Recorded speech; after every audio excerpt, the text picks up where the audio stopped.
Good morning dear buyers! Ayan, for today's video ang pag-uusapan natin, paano nga ba natin pwedeng inumin ang ating Aishi Tokyo. Okay, sa video na to, pag-uusapan natin, i-discuss ko sa inyo na meron dalawang track kung paano siya iinumin. Okay, meron tayong tinatawag na normal track at fast track kapag iniinom natin si Aishi Tokyo. Ayan guys, okay? So, paano nga ba yon? So, before that, disclaimer lang, ito po ay natutunan ko mula kay Miss Ayang habang ako ay nanonood ng kanyang mga video at sinishare ko lang sa inyo. So, para sa normal track, pwede tayong uminom ng 2 capsules a day.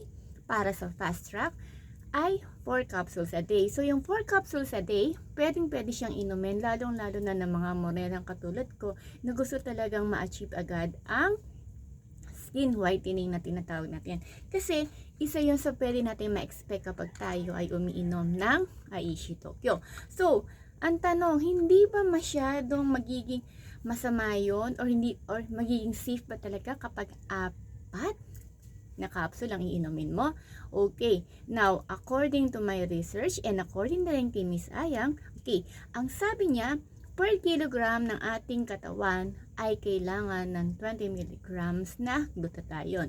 Therefore, hindi siya nakakasama sa ating katawan ang pag-inom ng 4 na capsules sa isang araw, because the more na umiinom tayo ng glutathione at marami siya or mataas ang milligrams nito, the more na makakatulong siya sa atin para tayo ay mas maging maganda at ma-achieve natin yung tinatawag natin beauty and wellness. Now, ano nga ba yung beauty after mong uminom ng Aishi Tokyo?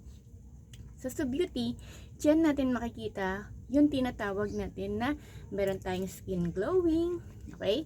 Meron tayong skin whitening, okay? Mas madali natin na matuyo yung ating mga acne or may iwasan natin ng acne. At the same time, syempre, kapag umiinom tayo nito ay mas madaling humaba ang ating mga buhok at mas tumitibay ang ating mga kuko. Yan. So, yung mga mahilig magpahaba yun ng kuko at gusto laging mahaba ang kanilang buhok, yan, inom tayo ng Aishi Tokyo. Now, para naman sa wellness, ano nga ba ang meron naman dito? The more na umiinom tayo ng ating glutathione, okay, tinutulungan niya tayo na ma-cleanse ang ating katawan at ang ating mga organs. Therefore, kapag naka-cleanse ang ating mga organs, mas nagiging healthy tayo. And then, syempre guys, inform ko na lang din po kayo na sa ating Aishi Tokyo, ito ay FDA approved at halal certified. Kaya naman sa loob ng 2 taon, talaga namang mas lalong maraming bumibili ng ating Aishi Tokyo kasi nga naman ang daming mga organic feedback na nagpapatunay na ito nga ay talagang effective sa kanila. Okay?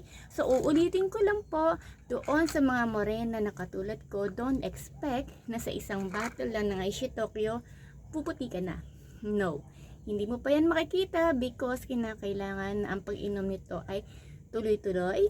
Yan, at the same time, mas marami sa mga feedback natin na sinasabi na after nilang uminom ng 3 bottles to 4 bottles, doon na nila nakikita yung skin whitening nila.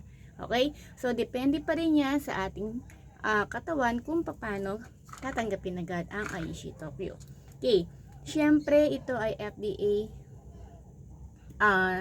approved at halal certified. Then at the same time, 399 pesos lang to.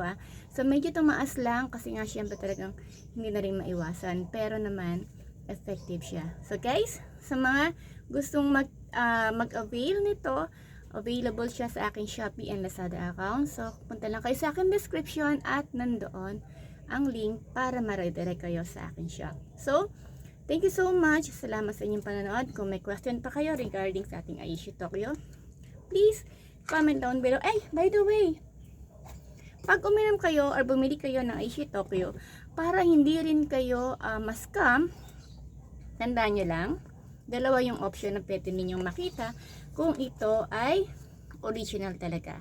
Okay? So, first, pwedeng itong sticker ni Miss Ayang ang pwede ninyong makuha. Kasi ito yung talagang una ko. Yan, yung una kong binibenta kasi ito yung mga binigay sa amin. Then, syempre, since ubos na itong ganito, meron na tayo ngayong holograms. Yan. So, dito sa hologram, scratch nyo lang yan. Makikita ninyo yung ano ng Thai Beauty Shop. Okay? So, ay, Ulitin ko lang, dalawa yung pwede ninyong makita ha. Ito agad nang hanapin ninyo ang sticker. Pero ang laman pa rin yan, ito sa loob. So, gumawa lang ng way kasi si Miss Ayang para nga naman hindi na ma-scam yung Aishi Tokyo. Kasi ang dami nang lumalabas ngayon na Aishi Tokyo na fake siya. So, para hindi na tayo mahirapan o hindi tayo ma-fake as a consumer, yun lang po yung hanapin natin. So, thank you so much sa inyong panood. Bye for now.